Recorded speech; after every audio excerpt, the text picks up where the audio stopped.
Good evening मेरे दोस्तों।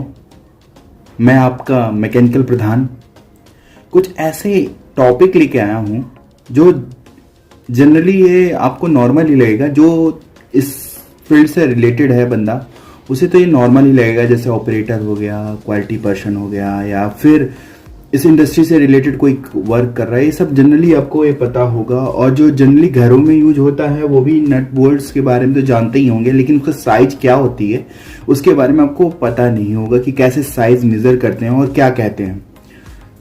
मैं बैठे बैठे मेरे दिमाग में यही आया एक दिन कि मैं इस कंपनी से, इस इंडस्ट्री से रिलेटेड तो हूँ ही, बट कुछ ऐसे बंदे हैं जो कि इस इंडस्ट्री में एंट्री लेवल पे हैं। अभी वो ज्वाइन किए हैं इस कंपनी को, इस इंडस्ट्री को, इस सेक्टर को ज्वाइन किया है, बट उन्हें प्रॉब्लम आती है कि आखिर में कोई नट है, कोई बोल्ट है, उस नट बोल्ट की पहचान क्या होती है, उसकी साइज को कैसे मेजर करते हैं, और बहुत और जैसे उनके फोरमैन है, चाहे वो अपर लेवल का बंदा है, उसे समझाने को राजी नहीं होता।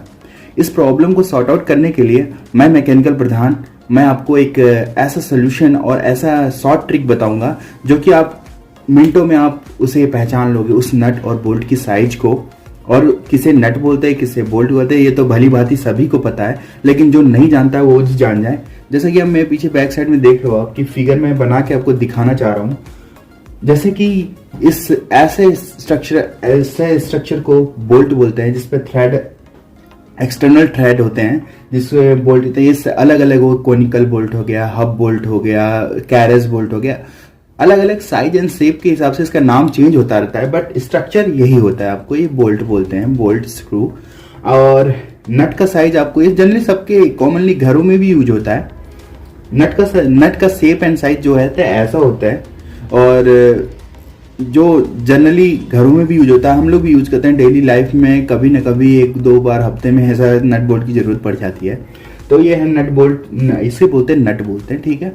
ये सबको पता हो गया, नट हो गया, ये बोल्ट हो गया। जिन्हें नहीं पता है डोंट माइंड, मैं एकदम बेसिक चीज से पढ़ाना स्टार्ट कर रहा हूँ, और आप हमारे साथ ऐसे जुड़े रहेंगे तो डेफिनेटली आपको जो ऑपरेटर, जो फोरमैन, जो ट्रेनिंग आपको वहां से नहीं मिल पाती है, ये मैकेनिकल प्रधान आपको लाके देगा ट्रेनिंग। ये डेफिनेटली मैं स्टार्ट कर रहा हूँ आज से सेशन। आप डेफिनेटली, आपको अगर सपोर्ट आप लोग इस तरह करते रहोगे तो हम आगे आपको जरूर ट्रेनिंग और भी इससे अच्छे अंदाज में दूंगा, अच्छे एक्सपीरियंस के साथ दूंगा। अब चलिए, हम नट बोल्ट की तो बात हो गई, मैंने शेप एंड साइज के हिसाब से समझा दिया आपको। अब जब हम बताना चाहेंगे कि शॉर्ट क्या चीज है, कैसे हम शॉर्ट में हम इसके आईडी को जाने, आईडी को क्या इसका स्ट्रक्चर लिखा होता है, क्या इसमें पाया जाता है। तो जैसे आपको अगर डेफिनेटली अगर कहीं यहाँ ये लिखा हुआ M20 × 1.5 × 30 × 10 हेक्स नट, इसका मीन्स क्या हुआ? देखिए, जो भी स्टार्टिंग लेवल के हेल्पर इस सेक्शन में लगे हुए हैं, आपको पता है ना, नट बोल्ट सेक्शन का जो भी अगर ऑपरेटर, वेल ऑपरेटर अगर अच्छा बनता है तो सैलरी कितनी होती है? Amazing salary. आपको डेफिनेटली पढ़े लिखे लोग क्या सैलरी पाएंगे जो आप करोगे? तो उसके लिए आपको थोड़ा सा स्ट्रगल तो करना पड़ेगा ना। आपको थोड़ा सा वीडियो, आपको जहां से जानकारी मिल रही है वहां पे इकट्ठा करना पड़ेगा।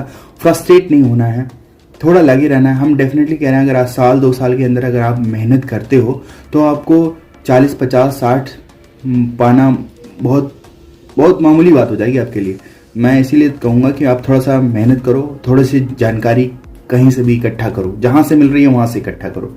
तो M20 20 लिखा हुआ है। 20 का मतलब हो गया कि M20 × 1.5 ये बताता है, ये दोनों चीज बताती है ये कि कितना बोर होना चाहिए। बोर यानी आईडी ये बताता है कि आईडी कितना होना चाहिए। अगर किसी नट में हम आईडी चेक कर दिया, इसका आईडी चेक कर दिया, तो ये बता देगा कि 20.5 कितनी आईडी होनी। देखिए, अगर 20.5 में हमको क्या सबसे सोल्यूशन क्या है, 20.5 अगर बात किया तो 20 में से 1.5 घटा देना है, 20 में से 1.5 माइनस करना है, जो आएगा 18.5 यानी 18.5 इसकी आईडी हो गई। ये आईडी इसकी 18.5 हो गई। 18.5 जो है इसकी आईडी हो गई। अगर किसी भी नट की अगर आपको आईडी पता करना है, बस कुछ नहीं करना है। अगर 20.5 है, अगर 10.5 है, 10.5 है, तो 10.5 में क्या करोगे आप? 10.5 में क्या करना है, 10 में से माइनस कर देना है 1.5, जो आएगा 10 में से 1.5 माइनस किया 8.5, 8.5 इसकी आईडी होगी। इसमें प्लस माइनस का टॉलरेंस, कुछ तो टॉलरेंस चाहिए होगा ना। टॉलरेंस में क्या, हमको टॉलरेंस में मतलब हम प्लस माइनस का 0.1 ले सकते हैं, मतलब हम 1840 से लेके 1828 की आईडी हो जाएगी।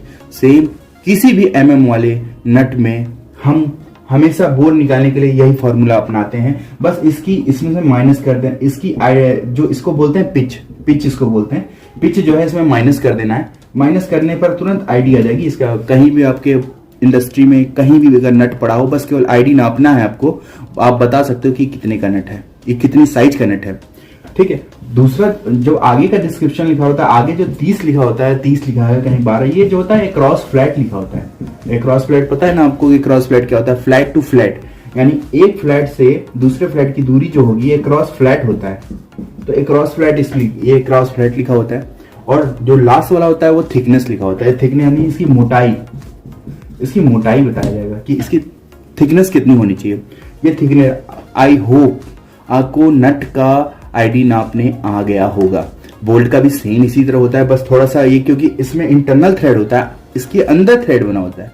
और अब इसमें क्या है, एक्सटर्नल थ्रेड आपको मिलेगा।